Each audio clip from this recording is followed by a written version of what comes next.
कशा आहात विद्यार्थी मित्रांनो, कसा चालू आहे अभ्यास? तर युनिव्हर्सल कोचिंग इन्स्टिट्यूटच्या डिजिटल प्लॅटफॉर्म मध्ये आपलं सर्वांचं मनापासून स्वागत आहे. तर मित्रांनो, स्कॉलरशिपचा पेपर इयत्ता 5वी साठीचा जो येत असतो त्यामध्ये अपूर्णांक हा घटक खूप महत्वाचा आहे.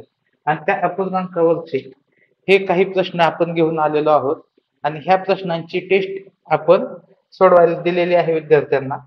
आणि ह्या प्रश्नांचे विश्लेषण आजच्या लेक्चरमध्ये आपण घेणार आहोत. तर हे असे एकूण 30 प्रश्न आहेत आणि पहिल्या प्रश्नापासून आपण विश्लेषण चालू करतोय. तर बघा, पहिला प्रश्न काय आहे? खालील अपूर्णांकांच्या जोड्यामधील चौकटीत यापैकी कोणती चिन्हे योग्य ठरतील? तर बघा, पहिल्यांदा यांची ही जोडी चेक करूया. काय करत असतो आपण? तिरकस गुणाकार. मग तिरकस गुणाकार 8 आणि 3 चा गुणाकार होईल 8 त्रिक 24 आणि 6 आणि 4 चा गुणाकार होईल 6 चौक 24. दोन्ही संख्या कशा आल्या? समान. म्हणून यांच्यामध्ये समान हे चिन्ह येईल. ठीक आहे, म्हणजे हे तर समान आले. आता पुढे बघा, 9 आणि 6 चा गुणाकार. 9 आणि 6 चा गुणाकार किती आला? 6 9 54. 8 आणि 7 चा गुणाकार 8 7 56. ह्या दोन्ही मध्ये संख्या कोणती मोठी आहे? 56. म्हणून उत्तर काय येईल? उत्तर येईल ऑप्शन क्रमांक 4. पुढील प्रश्न बघूया. योगेशला बँकेतील ठेवीवर 72,072 रुपये 5 पैसे व्याज मिळाले, तर ही संख्या दशांश पद्धतीत कशा प्रकारे लिहिता येईल? बघा, किती रुपये मिळाले? 72 रुपये. 72 ला 72 लिहिलं आपण. 5 पैसे. 5 पैसे म्हणजे काय असतं? 0.5. बघा, 5 पैसे. 100 पैसे बरोबर 1 रुपया. 100 पैसे बरोबर 1 रुपया. 5 पैसे बरोबर किती रुपये? काय होईल? यांचे तिरकस गुणाकार होईल. काय होईल? 1 गुणिले 5 बरोबर 100 गुणिले x. 5/100 येईल. 5/100 म्हणजे 0.05. तर येथे 0.5 हे अशा पद्धतीने येईल. पुढील प्रश्न बघू. 14/35 हा पूर्णांक कोणत्या पर्यायाचा सममूल्य पूर्णांक आहे? आता 14/35, 14/35 ला भाग जातोय का? बघा, भाग जातो. कितीने भाग जातो? 7ने. 7 दुने 14, 7 5 35. मग बघूया आपण 2/5 कुणाचं उत्तर येते का? ठीक आहे. मग पहिला पर्याय बघा, 3तून 2 गेलं 1, 1/7 आहे हे. ठीक आहे. 2 नंबर पर्याय बघा, 8 मधून 6 गेले 2/5. म्हणजे ऑप्शन 2 आपल्या प्रश्नाचे उत्तर येईल. पुढे बघा, हे किती येईल? 7/5 आणि पुढे किती येईल? 7/7. म्हणजे आपलं उत्तर काय येईल? ऑप्शन क्रमांक 2. पुढचा प्रश्न बघा, दिलेले अपूर्णांक चढत्या क्रमाने मांडल्यास शेवटून दुसऱ्या अपूर्णांकाची दुप्पट किती? आता चढत्या क्रमाने मांडायचे म्हणजे सर्वात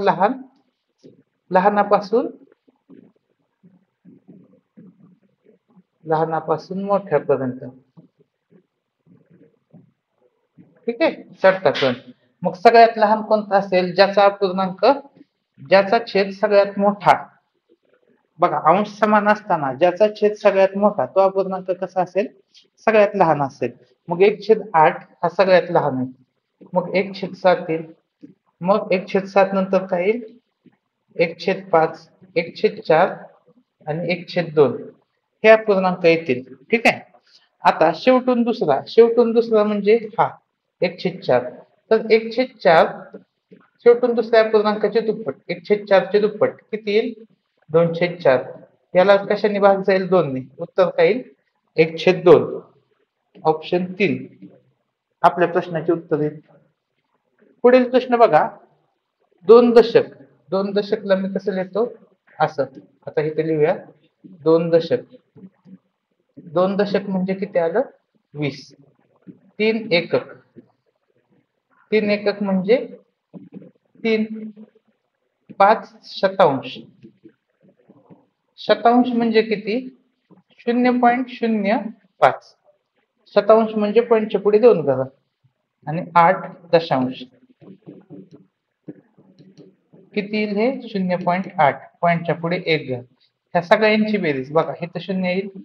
पॉईंटच्या पुढे 2 शून्य 2 शून्य. हे किती आलं? 5. हे आलं 8. हे आलं 3. हे आलं 2. 23.85. ऑप्शन नंबर 4 आपल्या प्रश्नाचे उत्तर येईल. बघा, दोन संख्यांची बेरीज दिली. दोन संख्यांची एक संख्या दिली म्हणजे 1.259 अधिक अजून एक संख्या दिली. ह्या दोन्हीची बेरीज किती आहे? 39.62. आपल्याला ही संख्या शोधायची. मग काय होईल? हे अधिक हे इकडे काय जाईल? वजा होईल. 39.62 वजा 1.259 यांची वजाबाकी कशी होईल बघा. 39.62 भागिले 1.259. आता वरती दशांश चिन्हाच्या पुढे किती घर आहेत? 2च आहेत. खाली किती आहेत? 3 आहेत. मग वरती काय करावं लागेल? एक शून्य द्यावं लागेल. ठीक आहे. आता शून्यातून 9 जात नाही म्हणून हातचा घेतला, इथं आलं 1. 10तून 9 गेलं 1. 1 मधून 5 जात नाही म्हणून हातचा घेतला, येथे आलं 5. 11तून 5 गेले 6. 5 मधून 2 गेले 3. 9 मधून 1 गेले 8. 3 ला 3च राहील. 38.361. ऑप्शन 3 आपल्या प्रश्नाचे उत्तर आहे. पुढील प्रश्न बघा. जोसेफने 12 रुपये 50 पैसे या दराने 2 पेन. बघा, 12 रुपये 50 पैसे या दराने किती पेन? 2 पेन. यांचा गुणाकार करा. 25 रुपये येईल. ठीक आहे. 5 रुपये 25 पैसे या दराने 5 पेन्सिल. 5 रुपये 25 पैसे या दराने 5 पेन्सिल विकत घेतल्या. जोसेफने किती रुपयांची खरेदी केली? बघा, यांचा गुणाकार करून घेऊया. 525 आणि 5चा.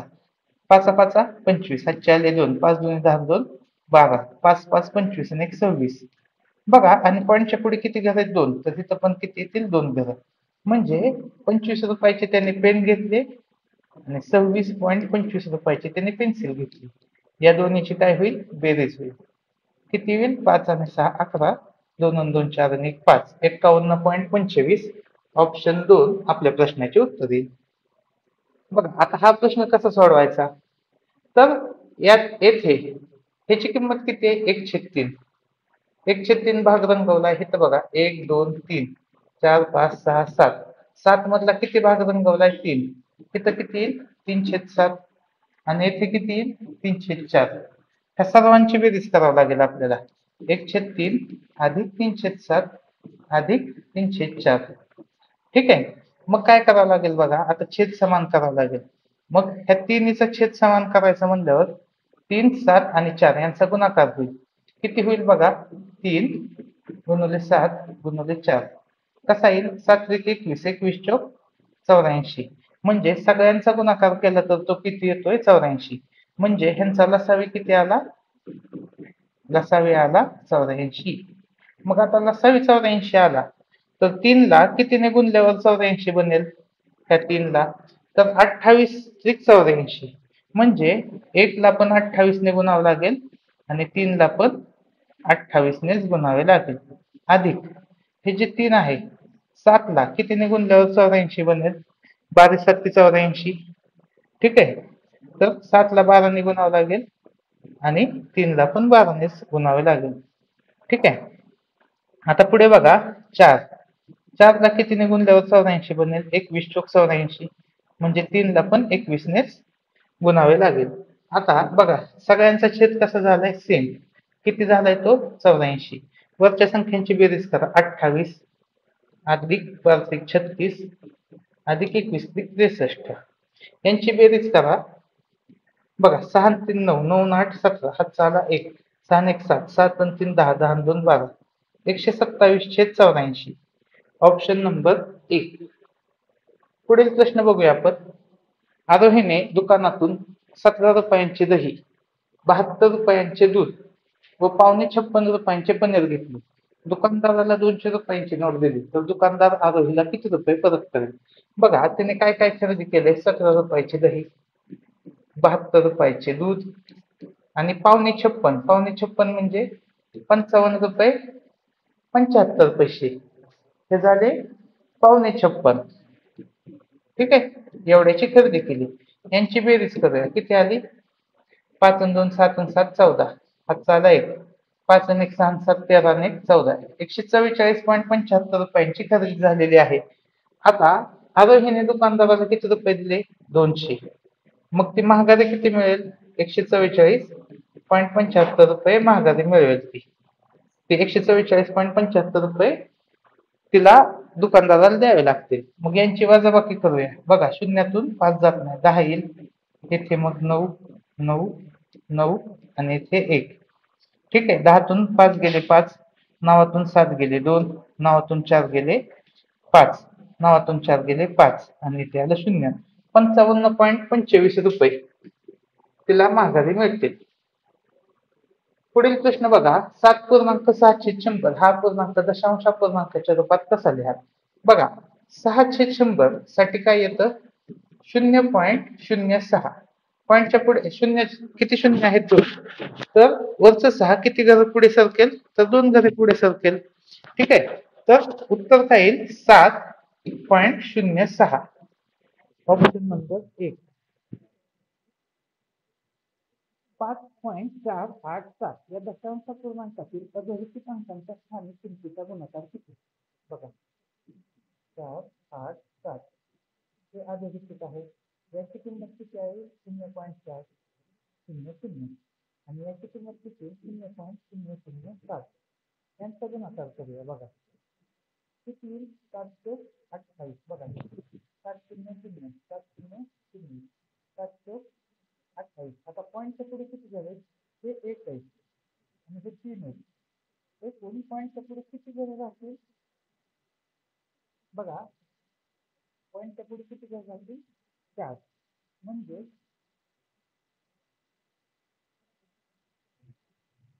उत्तर किती येईल? बघा, 0.28. पॉईंटच्या पुढे 4 घरे. ठीक आहे. ऑप्शन क्रमांक 2 आपल्या प्रश्नाचं उत्तर होईल. तर लक्षात घ्या की पुढच्या 2 चिन्हाला काही किंमत नसते त्याच्यामुळे. मग इथे पण तुम्ही म्हणाल की ह्या 2 दिलेल्या तर ते तुमचं बघा, अजून एकदा चेक करा. पॉईंटच्या पुढे 4 घरे असतील. हो, पॉईंटच्या पुढे 4 घरे असतील म्हणजे 28 आपले 28 ते नाही, ते सगळी शकत नाही. ते 28. Option number 4. पॉईंटच्या पुढे किती घरे असतील? 1, 2, 3, 4. 1, 2, 3, 4. ऑप्शन नंबर 4 आपल्या प्रश्नाचं उत्तर येईल. पुढे बघा, खालीलपैकी कोणत्या क्रमांकाचे पूर्णांक दुसऱ्या क्रमांकात गुणाकार होईल? 3 क्रमांक 5 होईल. बघा, ते करूया. 3 आणि 4चा गुणाकार होईल अजून 7 भागिले 7. 7 21, 21 अधिक 7 7. 21 आणि 5 24, 24 प्लस 7 म्हणजे उत्तर येईल ऑप्शन नंबर 4. ठीक आहे. पुढचा प्रश्न बघा, 2 7 17 वजा ऑप्शन आहे 251. त्या बॉक्सपासून ते वजा तिकडे गेल्यावर काय होईल? ते अधिक होईल आणि हे 252 तिकडे आल्यावर काय होईल? वजा होईल. म्हणजे 17 वजा 252. आता क्रमांक बघा, आता क्रमांक करायचे आपल्याला म्हणजे 57 करायला काय करायला लागेल? म्हणजे 7ला पण किती मल्टिप्लाय करायला लागेल? 51. वजा 252. 21 मधून 2 गेले. 1951. बॉक्सची किती आली? 51. Option number 1. आता कोणता अपूर्णांक रेखांकित केलेल्या भागाच्या समूहामध्ये अपूर्णांक दर्शवतो? बघा, किती आहेत? 1, 2, 3. टोटल किती आहेत? 1, 2, 3, 4, 5, 6, 7, 8, 9. 3, 9 म्हणजे 103. भाग द्यायचे ऑप्शन 3. 3, 4, 4, 5, 4, 5, 9, 5, 4, 9, 4 या अपूर्णांकाचे मान्य केले. आता उत्तरच्या क्रमाने मान्य करायची म्हणजे सर्वात मोठा अपूर्णांक पहिल्यांदा येईल. मग सगळ्यात मोठा अपूर्णांक आहे 9. 9, त्याच्यानंतर 7, 7, 3, आणि 1, मान्य केल्यास पहिला अपूर्णांक व मधला अपूर्णांक यांची बेरीज किती? पहिला आणि मधला यांची बेरीज किती? 9 अधिक 5 4. 9 5 किती? 14. 14 ते 4 किती राहतील? 2 येईल. 2 साठी 14, 2 4. 7 ते 2. ऑप्शन 2 आपल्या प्रश्नाचे उत्तर येईल. पुढील प्रश्न बघूया आपण. प्रश्न काय आहे बघा, शेखरने बाजारातून 45 रुपये प्रति किलोग्रॅम दराने अर्धा किलोग्रॅम टोमॅटो म्हणजे 45 गुणिले 0.5, अर्धा किलो म्हणजे 0.5, 30 रुपये प्रति किलोग्रॅम दराने दीड किलो म्हणजे 1.5, ठीक आहे. आणि 56 रुपये प्रति किलोग्रॅम दराने सव्वा किलोग्रॅम, सव्वा म्हणजे 1.25 किलोग्रॅम भेंडी खरेदी केली, तर त्याने बाजारात एकूण किती रुपये खर्च केले. आता बघा, हे तिन्हीचे गुणाकार करा. यांचा गुणाकार किती येईल? 225. 45 आणि 5चा गुणाकार. पॉईंटच्या पुढे किती घर आहे? एक आहे. 22.5. 15 त्रिक किती? 45. हे आलं 450. पॉईंटच्या पुढे किती घर आहे? एक आहे. हे बघा, ह्यांचा गुणाकार करा. ह्यांचा गुणाकार किती येईल? 7,000. पॉईंटच्या पुढे किती घर आहेत? 2. मग इथं पण 2 येतील. मग यांची बेरीज करूया. बघा, 70.00, 45.0, 1 दिले 2 दिले, काही फरक पडत नाही. किती? 5.0, 5 आणि 2 7, 4 आणि 2 6 आणि 7 13, 137.50 रुपये म्हणजे ऑप्शन 4 आपल्या प्रश्नाचे उत्तर येईल. पुढे बघा, आता हे सोडवायचंय तर काय होईल? 3 ला 3 कॅन्सल होईल, 4 ला 4 कॅन्सल होईल, ठीक आहे. बघा, 3/4, 4/3, यांचा गुणाकार केला तर 12/12 येईल, त्याला ते कॅन्सल होईल. म्हणजे याच्यासाठी उत्तर काय आलं? 1. म्हणजे 7/4 अधिक 1, ठीक आहे. 7/4 अधिक 1, मग छेद समान केला, 1/1 काय येईल? 7/4 अधिक 4/4 म्हणजे 11/4, ऑप्शन नंबर 2. गणेशने पॅन्टसाठी सव्वा मीटर म्हणजे 1.25 मीटर, शर्टसाठी 2.25 मीटर म्हणजे 1.75 मीटर, म्हणजेच 2.25. कापड घेतले तर त्याने एकूण किती मीटर कापड घेतले? यांची होईल बेरीज. 5 आणि 5 10, हातचाला 1 7 आणि 3 10, हातचाला 1 2 आणि 1 3, 3 मीटर कापड घेतले. किती? 3 मीटर कापड घेतले. पुढे बघा, खालीलपैकी कोणती आकृती 12/60 या अपूर्णांकाचा सममूल्य अपूर्णांक दर्शवते? आता 12/60, 12 एके 12, 12 पंचे 60, म्हणजे उत्तर काय आलं पाहिजे? 1/5. येथे किती येतं? 1/4. 4 भागातला एकच भाग रंगवलाय. येथे उत्तर किती येतंय? 1/5. 1 2 3 4 5, 5 भागातला एक भाग रंगवलाय. येथे 1 2 3 4 5 6 7 8, 2 भाग रंगवलेत 8 मधले, म्हणजे इथं 1/4 आहे. आणि येथे बघा, 1 2 3 4 5 6 7 8, 8 भागातले 3 भाग रंगवले. मग आपलं उत्तर काय आहे? 1/5. खालीलपैकी सर्वात मोठा अपूर्णांक कोणता? ज्याचा छेद सगळ्यात लहान तो अपूर्णांक सर्वात मोठा. ज्याचा छेद सगळ्यात मोठा तो अपूर्णांक सर्वात लहान, म्हणजे हा सर्वात लहान येईल आणि 8/10 सर्वात मोठा येईल. 7/9, 5/9, 2/9 आणि 8/9 या संख्या चढत्या क्रमाने लिहिल्यास पहिल्या व तिसऱ्या संख्यांची बेरीज किती? आता चढता क्रम म्हणजे सर्वात लहान संख्या पहिल्यांदा 2/9, त्याच्यानंतर 5/9, त्याच्यानंतर 7/9 आणि 8/9 शेवटी. चढत्या क्रमाने लिहिल्यास पहिल्या व तिसऱ्या, पहिली आणि तिसरी संख्या 2 आणि 7/9, 9/9 म्हणजेच उत्तर किती आलं? 1, ऑप्शन 1. बघा, हे किती वेळा दिले? 4/3, 4/3, 4/3, 4/3, 4/3, 4/3, बरोबर किती? किती वेळा 4 आहे? 1 2 3 4 5 6, म्हणजे 4 गुणिले 6 भागिले 3, 3 एके 3, 3 दुने 6, 4 आणि 2 चा गुणाकार. उत्तर किती आलं? 8, ऑप्शन नंबर 4 आपल्या प्रश्नाचे उत्तर आले. पुढे बघूया, 5.3/7 आणि 6.4/7. आता मी तुम्हाला कसं सांगितलंय? 5 आणि 6 ची बेरीज किती आली? 11. 3 आणि 4 ची बेरीज किती आली? 7/7. मग 11 अधिक 7/7 म्हणजे 1, उत्तर किती आलं? 12, ऑप्शन नंबर 3. 10.345 या संख्येमधील 4 ची स्थानिक किंमत किती? आता 4 ची स्थानिक किंमत किती येईल?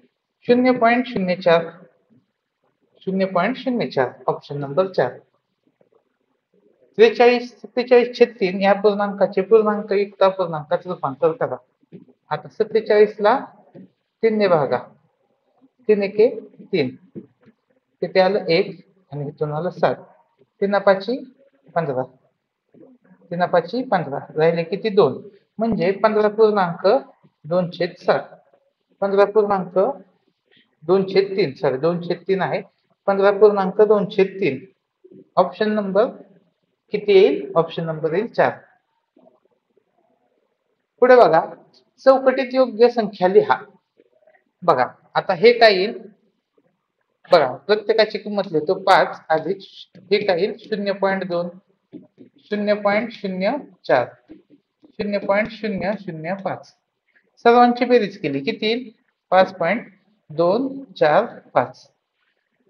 पुढे किती येईल 2 अधिक 0.1, 0.03, 0.002.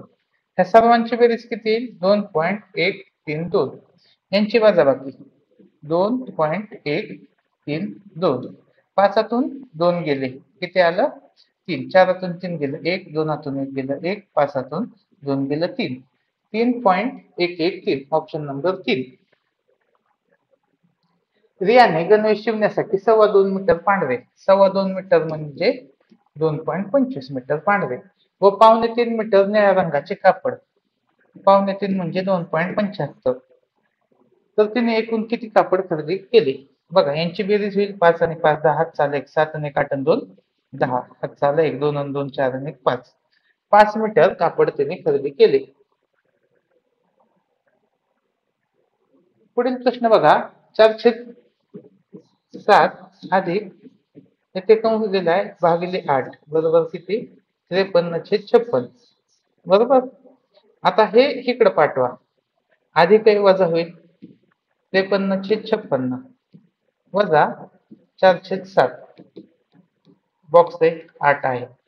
आता मला सांगा छेद समान करावं लागेल, मग 7 ला किती मल्टिप्लाय करावं लागेल 8 ने. काय होईल मग 53, 8 चौक 32 छेद 56. 53 मधून 32 गेलं, 3 2 गेलं 1, 5 3 गेलं 2, 21/56. म्हणजे आपल्याला बॉक्सची किंमत काढायची, हे किती आलं 21/56.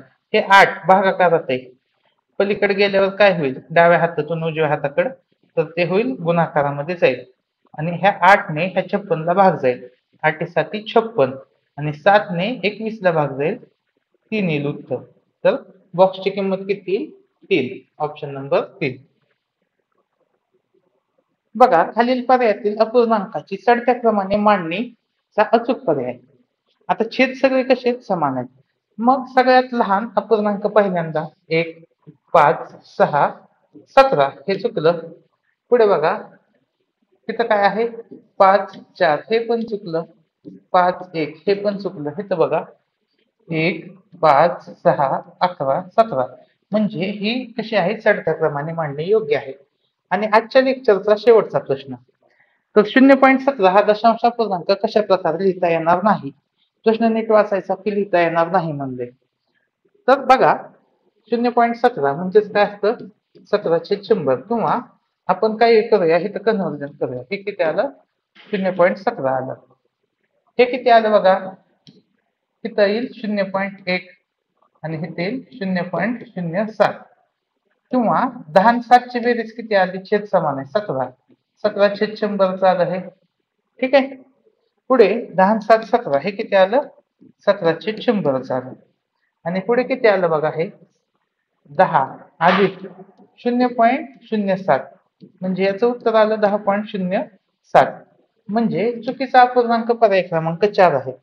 तर अशा पद्धतीने अपूर्णांकावरील 30 महत्वाचे प्रश्न जे प्रिव्हियस इयरला आले होते ते सर्व प्रश्न आपण घेतलेले आहेत.